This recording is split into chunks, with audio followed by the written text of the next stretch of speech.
Pengamat dan komentator sepak bola, Ronny Pangemanan, membeber analisisnya ihwal kandidat penyerang yang dinilainya paling pas untuk memperkuat timnas Indonesia. Ropan sapaan karib Ronny Pangemanan menilai, di antara banyak nama kandidat yang muncul belakangan ini, Ula Romeni adalah yang paling pas. Romeni merupakan salah satu pemain diaspora Indonesia, yang saat ini merumput di Belanda. Nenek dari pihak ibunya lahir di Medan, Sumatera Utara. Saat ini, Romeni berstatus sebagai pemain FC Utrecht. Penyerang berusia 24 tahun ini merupakan salah satu binaan NEC Nijmegen. Musim lalu, Romeni banyak mengalami cedera. Namun, ia masih sempat tampil dalam 18 laga dan mencetak 1 gol bagi Utrecht. Penampilan apik Romeni sempat membuatnya dipanggil memperkuat tim kelompok umur Belanda. Terakhir, pada 2019 silam, pemain yang juga bisa dipasang sebagai winger tersebut sempat memperkuat tim Belanda U20. Ula Romeni ini, menurut saya, paling pas. Yang terbaik, kata Ropan, dalam kanal YouTube Bung Ropan. Namun, semua kembali ke PSSI untuk melihat. Mungkin saja sudah terjadi kontak-kontak. Apalagi, ia sudah pernah dihubungi PSSI, sambungnya. Simak artikel selengkapnya di bawah ini. Ropan mengakui, ada sejumlah nama lain yang bisa dinaturalisasi. Namun, menurut mantan wartawan olahraga ini, Romeni tetaplah pilihan terbaik di antara nama-nama tersebut. Dari semua nama yang saya lihat, kalau mau bermain di lini serang, hanya dia, tegas Ropan. Oke, kemarin, saya bilang ada Mauro Zilja. Namun, ia kan ada di Volendam U21 yang ada di bawah. Jadi, sulit ya saya kira untuk dipasang di sini. Ada juga tim Watering, tapi ia main di kasta ketiga. Kalau saya bilang, hanya Ula Romeni inilah yang bisa kita andalkan, imbuhnya.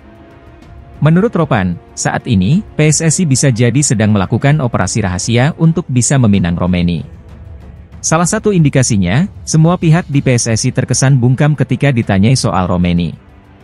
Saat ini, sepertinya, PSSI sedang menjalankan sebuah misi, yang menurut saya, merupakan silent operation mereka, untuk tidak gembar-gembor. Terus bekerja, terus berusaha, dan terus berjuang untuk mendapatkan yang terbaik, kata Ropan. Itu yang saya lihat sendiri. Saya sudah coba masuk sana-sini, tapi memang seperti dikunci. Namun, pada minggu lalu, saya coba berkomunikasi dengan manajer tim Indonesia, Pak Sumarji, untuk bisa berbicara apakah di lini serang Indonesia sudah tersedia pemain nomor 9, untuk putaran ketiga kualifikasi Piala Dunia 2026, ia menambahkan.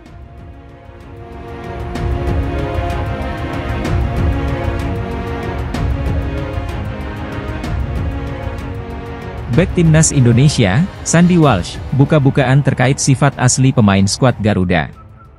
Sandy jadi salah satu pemain yang cukup gampang bergaul dengan pemain timnas.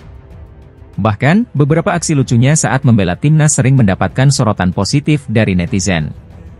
Sifatnya yang mudah beradaptasi membuat Sandy banyak dekat dengan pemain lain. Menjalani debut pada 2023, pemain KV Mechelen tersebut cukup antusias saat akan bertugas bersama pasukan Shin Taeyong. Sandy Walsh diberikan beberapa pertanyaan terkait sifat pemain timnas Indonesia. Terkait Shane Patinama, Sandy memberikan 2 gelar berbeda. Yakni pemain yang paling jahil dan banyak makan. Sementara itu, Asnawi Mangkualam adalah pemain yang galak dan Jordi Amat adalah pemain paling memiliki jiwa pemimpin. Nathan Choyaon disebut sebagai pemain yang mudah marah. Yang gampang marah Nathan, kata Sandy Walsh.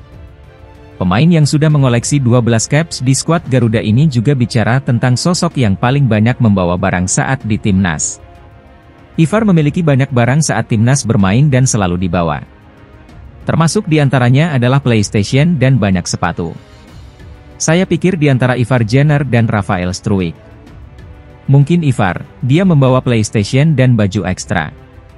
Dia bawa banyak sepatu bola, sangat banyak, pungkasnya.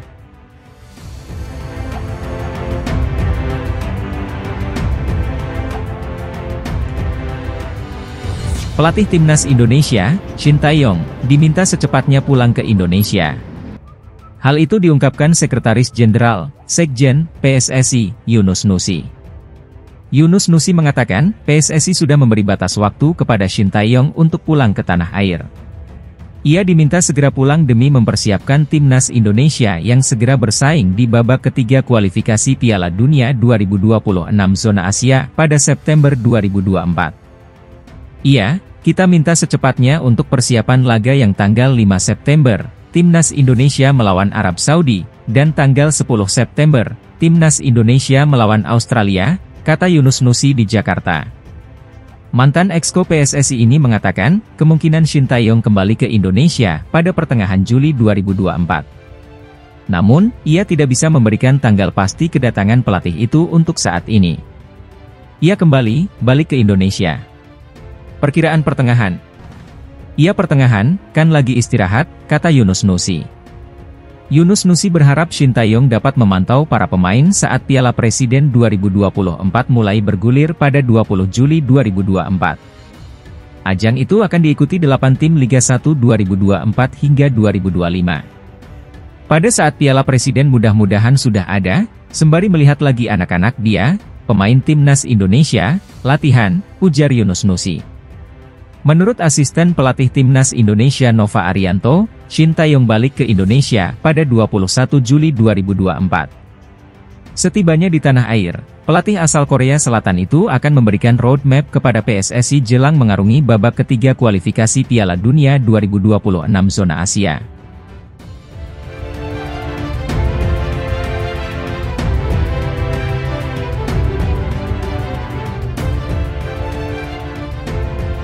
Timnas Indonesia sekarang sudah siap-siap untuk cari pemain naturalisasi baru untuk menghadapi putaran ketiga kualifikasi Piala Dunia 2026 zona Asia.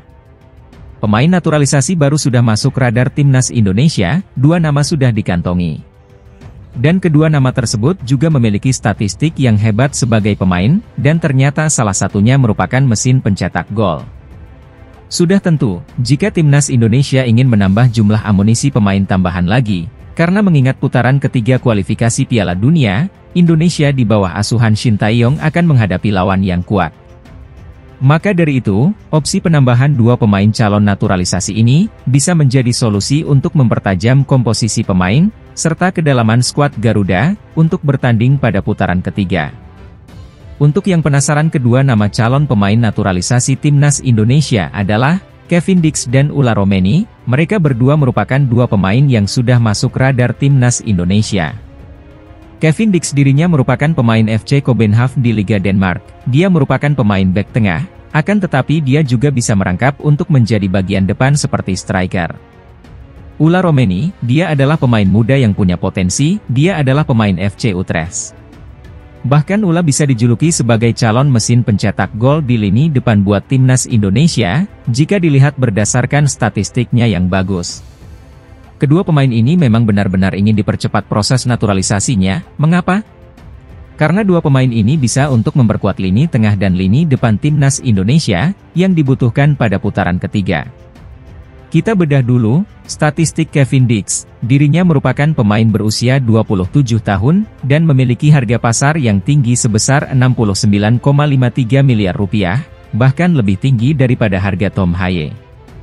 Statistik Kevin Dix berdasarkan klub yang dilansir dari Transfermarkt, sebanyak total 26 gol, dan 28 assist.